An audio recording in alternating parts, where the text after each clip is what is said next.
ایک کہاوت آپ نے سنی ہوگی، جب کوئی آدمی اپنی بات پر قائم نہ رہے تو اسے طعنہ دیتے ہوئے کہا جاتا ہے کہ تو گرگٹ کی طرح رنگ بدلتا ہے۔ آج کل اگر کسی کو طعنہ دینا ہو تو یہ طعنہ دیا کریں کہ تو مرزا کی طرح رنگ بدلتا ہے۔ فضائل اعمال میں ایک واقعہ لکھا ہے کہ ایک بزرگ نے ایک وضو سے 12 دن تک نمازیں پڑھی۔ مرزا نے اس کا خوب مذاق اڑایا، لیکن جب بات مرزا کے اباؤں کی آئی تو مرزا کا انداز بالکل بدل گیا۔ پہلے آپ انجینئر محمد علی مرزا کی گفتگو سماعت فرمائیں۔ پھر جب ہم ان لوگوں کی باتوں کا انالیسس کرتے ہیں، لوگ کہتے ہیں ہمارے بزرگوں کا مذاق اڑاتے ہیں۔ بزرگوں نے خود مذاق اڑایا۔ اب فضائل مال میں انہوں نے لکھا ہوا کہ 12 دن تک ایک بزرگ کا واقعہ ہے کہ ایک ہی وضو سے ساری نمازیں پڑھی، یعنی 12 دن تک نہ وہ سوئے، نہ انہوں نے کھانا پینا کیا اور نہ ٹوائلٹ گئے۔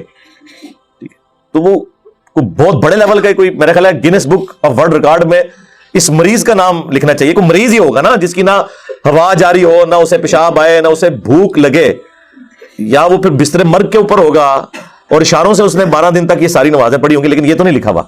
اور کہتے ہیں کرامت ہے۔ کرامت تو صحابہ کرام کو تو اس طرح کی کوئی کرامت حاصل نہیں تھی۔ فضائل اعمال میں ایک بزرگ کے بارے میں لکھا ہے کہ انہوں نے 12 دن تک ایک وضو سے نماز پڑھی۔ مرزا نے مذاق اڑایا کہ وہ ٹائلٹ نہیں گئے، انہوں نے کھانا پینا نہیں کیا، وہ سوئے نہیں۔ مرزا نے مذاق اڑایا، آوازیں کسی، لیکن مرزا کے اباؤں کا عقیدہ ہے کہ امام مہدی علیہ السلام تقریباً 1400 سال سے غار کے اندر موجود ہیں۔ 1400 سال سے امام مہدی غار کے اندر ہیں۔ اب مرزا کا یہاں انداز بالکل بدل گیا۔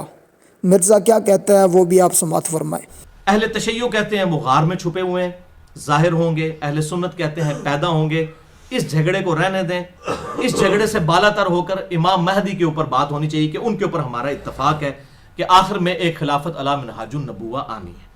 اگر اصحاب کہف کو اللہ تعالیٰ 300 سال تک سلا سکتا ہے، امام محمد مہدی بھی اگر پیدا ہوئے اور کسی غار میں ہے تو کوئی فرق نہیں پڑتا، اللہ تعالیٰ کی قدرت سے کوئی بعید نہیں ہے۔ اگر کوئی وہ بھی ماننا چاہتا ہے، یہ کوئی کفر اسلام کا مسئلہ نہیں ہے۔ مرزا کی آپ نے گفتگو سماعت فرمائی۔ مرزا کا کہنا ہے کہ اللہ کی قدرت سے کچھ بعید نہیں ہے۔ اگر اللہ اصحاب کہف والوں کو 300 سال تک سلا سکتا ہے تو اللہ کی قدرت سے کچھ بعید نہیں ہے۔ ایک طرف 12 دن کی بات ہے اور ایک طرف تقریباً 1400 سال کی بات ہے۔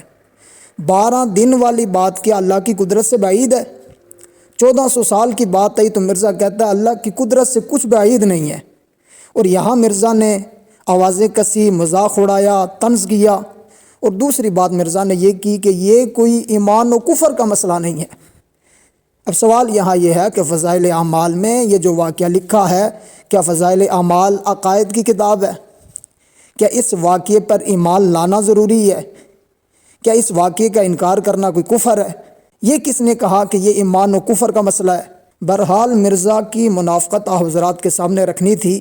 ایک طرف 12 دن کی بات تھی، مرزا نے آوازیں کسی، مرزا نے مذاق اڑایا۔ دوسری طرف تقریباً 1400 سال سے مرزا کے اباؤں یعنی اہل تشیع کا یہ عقیدہ ہے کہ امام مہدی علیہ السلام غار کے اندر ہیں۔ اب مرزا جی کیا وہاں ٹائلٹ موجود ہے؟ مرزا جی کیا کھانا ان کو دینے کے لیے آپ جاتے ہیں؟ مرزا جی وضو آپ ان کو کرواتے ہیں؟ وہاں مرزا کو اللہ کی قدرت یاد آ گئی اور وہاں مرزا نے یہ کہہ دیا کہ یہ ایمان اور کفر کا مسئلہ نہیں ہے۔ یہ ہے مرزا کی منافقت۔ اللہ پاک سے دعا ہے کہ اللہ پاک اس منافق سے امت مسلمہ کی حفاظت فرمائے۔